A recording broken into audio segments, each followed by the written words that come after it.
Right, in this lesson, what I want to do is review calculus, or the facts about calculus that we've learnt so far. So what we've done so far is looked at differential calculus, and we've also looked at integral calculus to an extent. Now, remember what differential calculus is about. It's about finding the rate of change at a point. Now, when we say rate of change, immediately we think of gradient at a point. Recall about a gradient from year 8. If you have a nice straight line, you've got 2 points on the line, you're finding the rise over the run, and the rise is the change in y, the run is the change in x. So m is equal to the change in y over change in x. The problem is, many of our curves are not nice straight lines. In fact, if it's curved, it's not a straight line. For example, here's a graph of a quadratic. You can see the quadratic is a curve. They've just given us it in the form y is equal to some function of x. Now, they've used this formula here, which you recall is differentiation by first principles.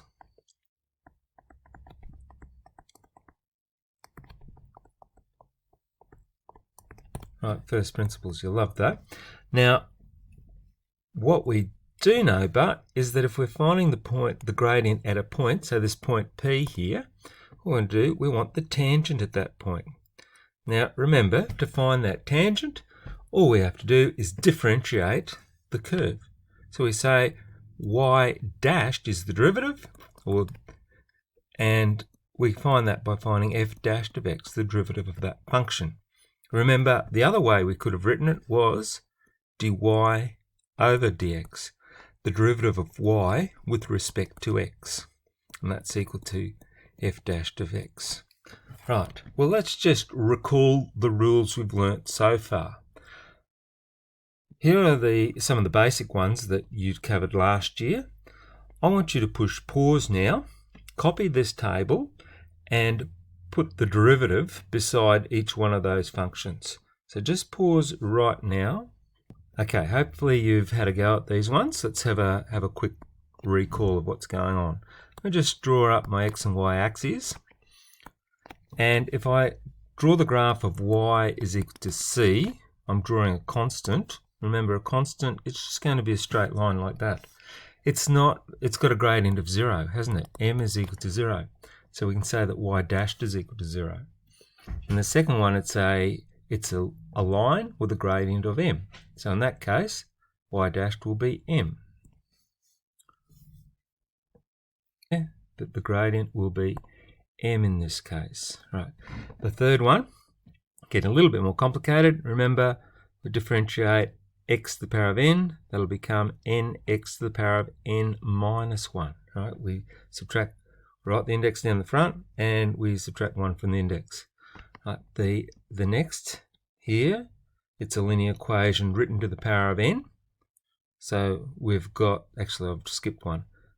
This one here, we're looking at n times by a x to the power of n minus 1. The one below, we say, well, we've got to differentiate inside the brackets and differentiate outside the brackets. So this will be a times by n times by inside the brackets ax plus b to the power of n minus 1. E to the x, remember the derivative of e to the x is e to the x. It's that special function. That's what makes it so good. The derivative of ln of x is 1 over x. Sin x goes to cos x, but remember that cos x goes to negative sin x. Right, they're the basic ones. You should know those ones. If you've forgotten it, pause this and write them down, learn them all. Here's practice. Have a go at these questions now. Okay, let's look at the answers. 1, we've got y is equal to 2x to the power of 4 plus 3, just basic polynomial. So y dashed is equal to, 4 comes down the front, 4 times by 2x to the power of 3 plus 0, because the derivative of a constant is 0. So this becomes 8x cubed. Number 2, we've got y is equal to 4x to the power of negative 2 plus x. So y dashed will be, we bring the negative 2 out the front, times by 4x to the power of negative 2 minus 1 is negative 3 plus 1. So this becomes negative 8x to the power of negative 3 plus 1. Now I might want to write this as negative 8 over x cubed plus 1. And the third one, y is equal to 2 root x. Remember, root x, we rewrite this as 2x to the power of 1/2. Right, so y dashed will become, bring the half down the front, times by 2x to the power of 1/2 minus 1. So I've got, well, the half will cancel out with the 2.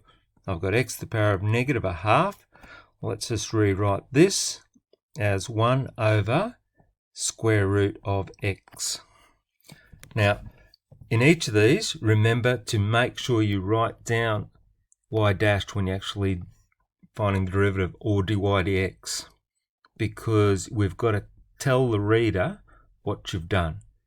It's different than the original function. Okay, integration, boys. Integration is the reverse of differentiation. Right? It allows us to find the function that had been differentiated. Right? So, for example, let's look at this example here. Y is equal to 2x cubed. So if you differentiated y equals 2x cubed, you know now dy dx will equal 3 comes down the front, 2 times 3 is 6, 6x squared. Hence, if we integrate this, and remember that's the integral symbol, integration symbol,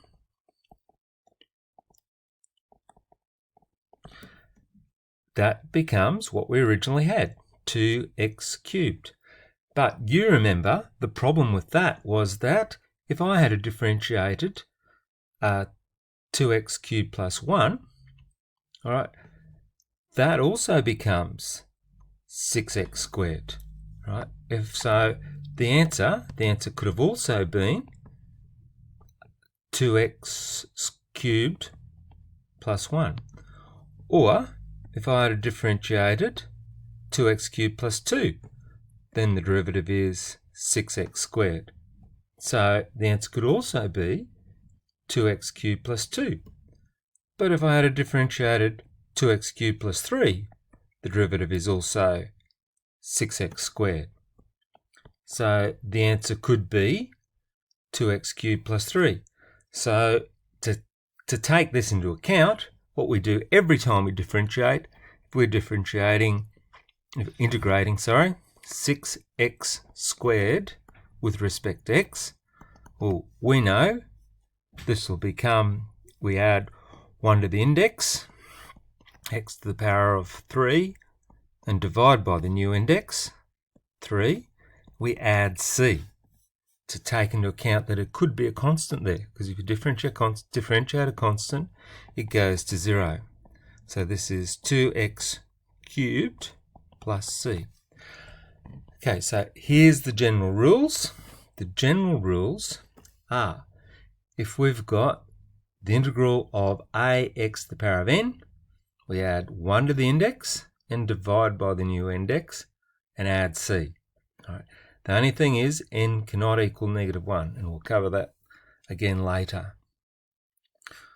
If we've got the integral of a linear function raised to the power of n, well, once again here, we add 1 to the index, we divide by the new index, but we also divide by a, the coefficient of x there, plus c. Okay, well, let's practice that. Let's practice a couple of examples of how we used to do it.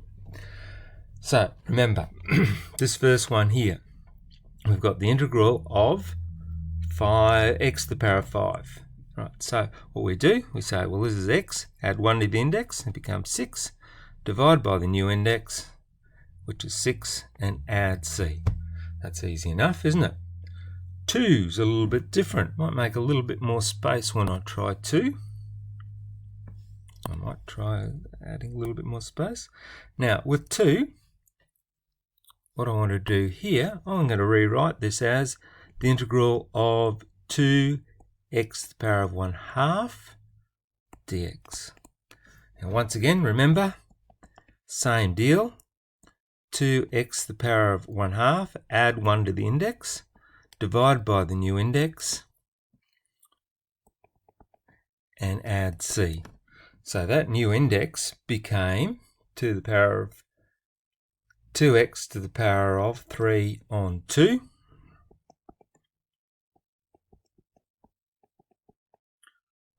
divided by 3 on 2 plus c. Right, and I'm going to have to, so simplifying this, it becomes 2 over 3 times by 2 root x cubed plus c, which would be 4 on 3 root x cubed plus c. Right, the next one, that should say 3. If you want to have a go at this, pause it and have a go yourself. But first step is to rewrite it as 6x to the power of -3 dx. Okay. Next step is add 1 to the index and divide by the new index. So 6x to the power of -2 divided by -2 plus c. Don't forget that plus c. Then this will become -3x to the power of -2. Well, let's just put that x down the bottom. X squared plus c. All right.